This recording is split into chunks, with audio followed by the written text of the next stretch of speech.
नमस्कार प्रेक्षकांनो, लग्नानंतर होईलच प्रेम या मालिकेमध्ये पार्थ आणि काव्या त्यांच्या बाळाबद्दल घेणार मोठा निर्णय। तर इकडे वसुहत्या प्लॅनिंग करूनच जीवा आणि नंदिनीच्या जखमेवर मीठ चोळणार।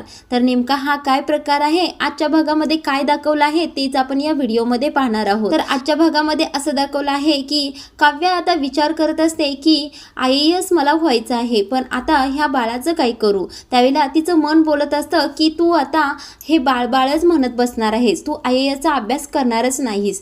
तेवढ्यात पार्थ तिथे येतो आणि काव्याला म्हणत असतो की आपल्या बाळावर गर्भसंस्कार होण्यासाठी आपण क्लासेस लावूया। त्यावेळेला पुन्हा काव्याचं मन बोलायला लागतं की आता तू IAS चे क्लास नाही तर गर्भसंस्काराचे क्लास घेणार आहेस। त्यावेळेला काव्या आता स्वतःवरच चिडलेली असते। आता इथे काव्याला कळतच नसतं आई व्हावं की IAS व्हावं। इकडे आता तिचं कन्फ्युजन सुरूच असतं। तेवढ्यातच इकडे आता जीवाने नंदिनीसाठी कविता लिहिलेली असते। तो कवितेचा कागद त्याच्या हाताखाली येतो आणि तो पाहताच जीवाच्या डोळ्यामध्ये पाणी येतं। आता नंदिनी तर पूर्ण खचूनच गेलेली असते।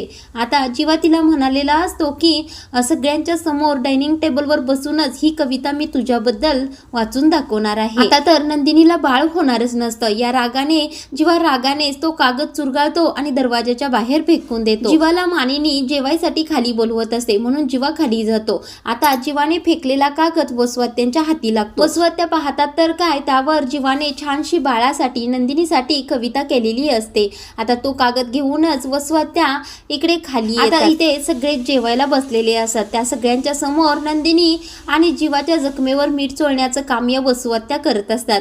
आता त्या मुद्दामूनच त्यांना माहीत असतं की ही जीवाने नंदिनीसाठी कविता लिहिलेली आहे, पण त्या मुद्दामूनच नाटक करतात की काव्यानी पार्थ तुम्हाला काही माहित आहे का। त्यावेळेला काव्या म्हणते वसुहत्या काय म्हणता आहात तुम्ही। त्यावेळेला वसुहत्या म्हणतात जीवाने तुमच्यासाठी खूप छान कविता लिहिली आहे। तुम्ही दोघे आई बाबा होणार आहात म्हणून तुमच्या बाळासाठी आणि तुमच्यासाठी ही कविता लिहिलेली आहे। जीवा चल वाचून दाखव बघू। त्यावेळेला आता नंदिनी आणि जीवा खूपच नाराज झालेली असतात, कारण त्या दोघांना माहीत असतं की ती कविता त्यांच्या बाळासाठी लिहिलेली असते। आता इथे मानिनी मिथुन काका सुद्धा आग्रह जीवाला करतात की जीवा ती कविता वाचून दाखव।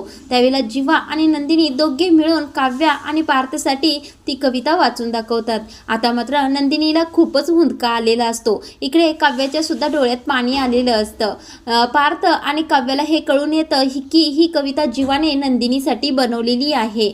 आता इकडे कविता वाचून झाल्यानंतर नंदिनी किचनमध्येच धावत जाते आणि खूप जोराने रडायला लागते। त्यावेळेला काव्या पाठीमागून येते आणि तिला पाठीमागूनच मिठी घालते। त्यावेळेला नंदिनीला खूपच रडू येतं। त्यावेळेला आता काव्या तिला धीर देण्याचा प्रयत्न करत असते। इकडे आता नंदिनीला बाळ हवं आहे आणि ती बाळासाठी रडत आहे आणि इकडे आता काव्या प्रेग्नेंट आहे म्हणूनच कन्फ्यूज झालेली आहे, कारण तिला आता IAS चा अभ्यास करायचा असतो। इकडे आता पार्थ जीवाला धीर देतच म्हणत असतो जीवा तू असा अडचणीत असताना मला आनंद व्यक्त करावासा वाटतच नाही।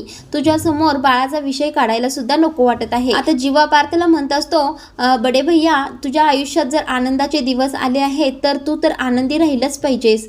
माझ्या अडचणी मी बघून घेईन। त्यावेळेला पार्थ म्हणत असतो माझ्या ओळखीचे एक डॉक्टर आहे, त्या डॉक्टरांकडे तुम्ही दोघे जा आणि पुन्हा एकदा तपासणी करून घ्या। त्यावेळेला जीवा म्हणत असतो बरं ठीक आहे, त्या डॉक्टरांचा पत्ता दे। आता इकडे जीवा नंदिनीला घेऊन पुन्हा एका नवीन डॉक्टरांकडे जाणार आहे। त्यावेळेला तिथे काय कळतं तेच पुढील भागांमध्ये पाहायला मिळणार आहे। इकडे आता जीवा खूपच रडत असतो पायऱ्यांवर बसून। त्याला सगळं नंदिनी बरोबरचं बोलणं आठवत असतं, कारण जीवा खूपच एक्साइटेड असतो नंदिनी प्रेग्नेंट होणार म्हणून।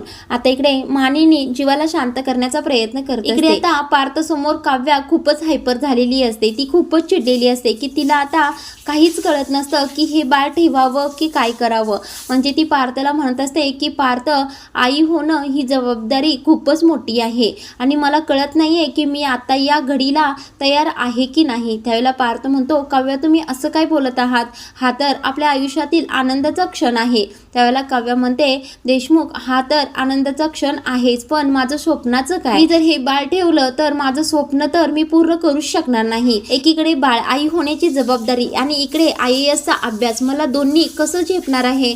त्यावेळेला पार्थ पटकन म्हणतो काव्या तुमच्या मनामध्ये काय आहे ते मला पटकन सांगून टाका।